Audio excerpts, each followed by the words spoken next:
A $2 billion Russian defense system just went dark. One American jet did it in 3 seconds flat. And the craziest part is this ain't even classified anymore. This is just how the US fights wars now. And most people have zero clue it's happening. So here's exactly how American pilots pull off what might be the greatest magic trick in modern warfare. There are 3 tactics that let them blind any air defense on Earth. The first one is called spot jamming. The second, an enemy radar pings a Growler jet. It fires back 10,000 watts of focused energy straight at that dish. Think of it like pointing a blowtorch at someone's laptop screen. That's what's happening to their radar. One moment, the operator sees everything crystal clear.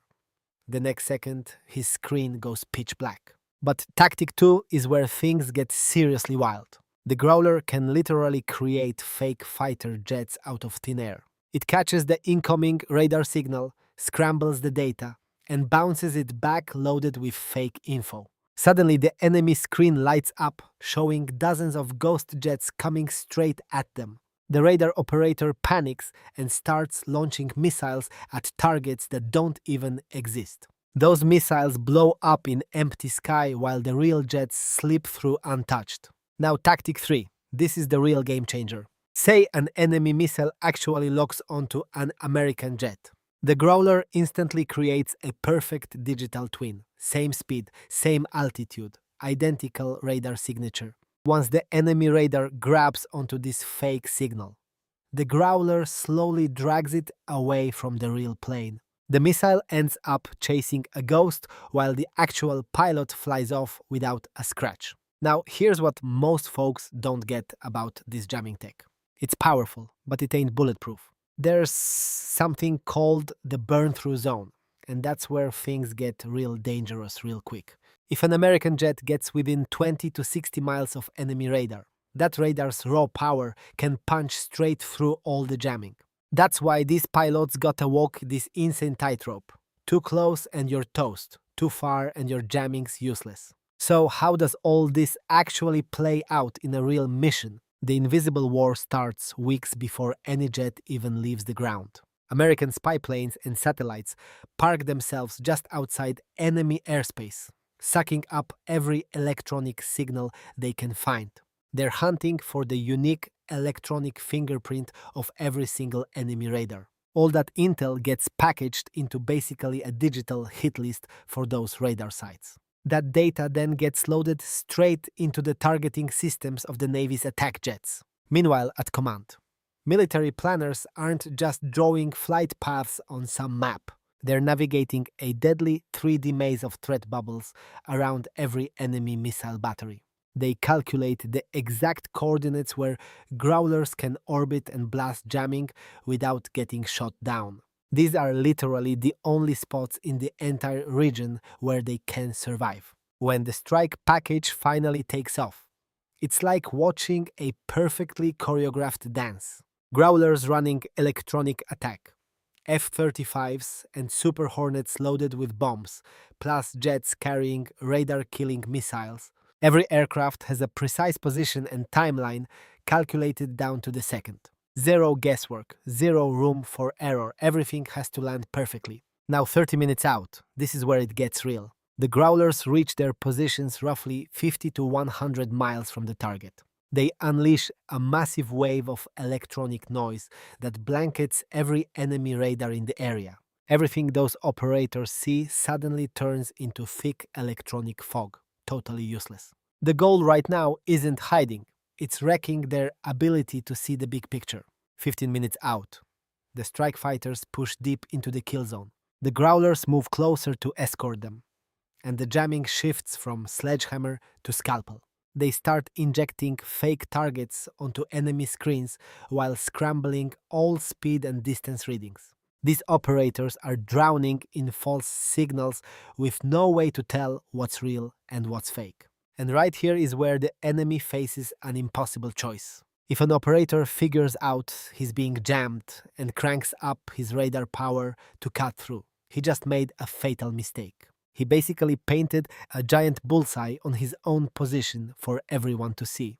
American jets instantly fire harm missiles that ride that radar beam right back to the source. So the enemy's stuck with two terrible options: turn off your radar and go blind, or leave it on and get blown up. There's literally no winning move. They're trapped either way. And the Growler still ain't finished. While they're blinding the radars, they're also shredding enemy communication networks. They jam everything connecting missile batteries to Central Command, cutting them off completely. Even if some operator spots an American jet, he can't get clearance to fire or warn anybody. The entire defense network just dissolves into a bunch of confused, isolated outposts that can't talk to each other. Bombs drop, but the danger ain't over yet. As strike jets pull up to escape, they're flying low, slow, and completely exposed.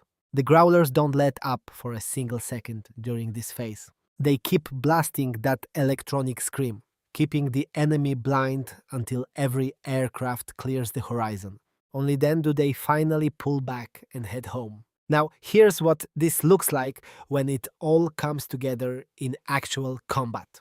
In a recent operation, Growlers proved exactly why American air power runs the sky. Using a wild mix of electronic warfare and cyber ops from space down to ground level, they pumped fake data straight into enemy radar. Top-tier defense systems that were supposed to be cutting edge got absolutely wrecked.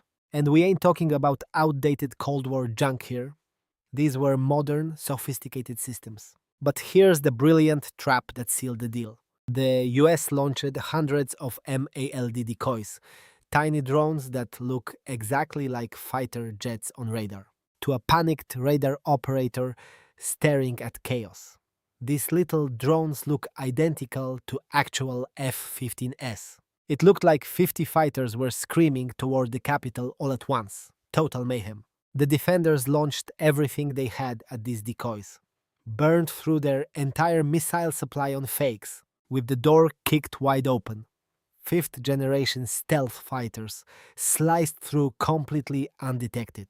F-35s and possibly even F-22 Raptors gliding through like actual ghosts. The entire defense network wasn't just suppressed. It was dismantled piece by piece. But electronic warfare ain't just about jets in the sky. Here's what went down when a Ford-class aircraft carrier entered the picture. Everyone said this airspace was completely locked down, untouchable. It was protected by Russian S-300 systems that could knock aircraft out of the sky from 150 miles away. These are seriously advanced systems, not something you mess with. But during this operation, that whole myth of invincibility didn't just crack, it vanished. The opening shot didn't come from pilots or missiles, it came from pure physics. The USS Gerald R offshore unleashed electronic warfare so dense it didn't just jam enemy screens, it burned them white. 300 operators were completely blind before they ever saw the missiles coming. Then came the kinetic strikes with surgical precision. Tomahawk missiles slammed into radar arrays, and in an instant, the eyes of the entire defense network turned to twisted scrap metal. But here's where electronic warfare gets genuinely terrifying. Some of the most dangerous systems are those weird disc-shaped objects attached to Blackhawk helicopters. Military experts call these soft kill systems, and the way they work is absolutely wild. So how do these things actually function? The most likely tech is something called a high-power microwave device using the Frey effect. This weapon fires a focused beam of pulsed microwave energy, not sound waves, actual microwaves. This beam passes through the human skull like it ain't even there. The microwave energy gets absorbed by water in brain tissue and fluid in your inner ear. This causes rapid heating, less than 1 degree, but that sudden expansion creates a pressure wave inside your skull. The target hears sounds, clicks, buzzing, maybe a roar that originates inside their own head, bypassing the eardrums completely. If the frequency matches your inner ear resonance, you get hit with intense vertigo out of nowhere.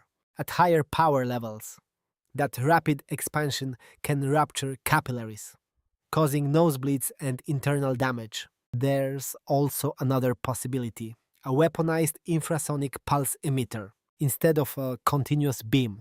This fires high intensity slugs of low frequency air pressure below 20 Hz, stuff you can't even hear.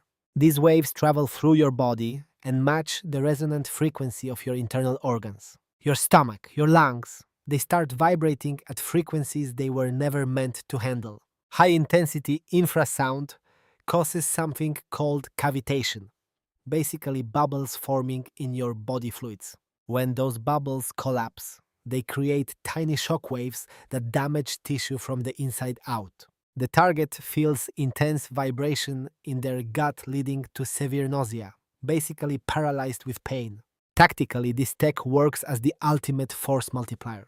In reported operations, hundreds of enemy guards weren't taken out in a traditional firefight. They were incapacitated, sick, dizzy, and bleeding before any direct contact was even made. This let a small team of about 20 operators walk virtually unopposed through a much larger force. No firefight, no casualties, just physics doing all the dirty work. So, next time you see a helicopter with some weird disc thing attached, just know that device might be able to neutralize an entire army. Not with bullets, not with missiles, but by turning the enemy's own body against them. That's what makes American electronic warfare so dominant. The enemy never sees it coming. By the time they figure out what's happening, it's already over.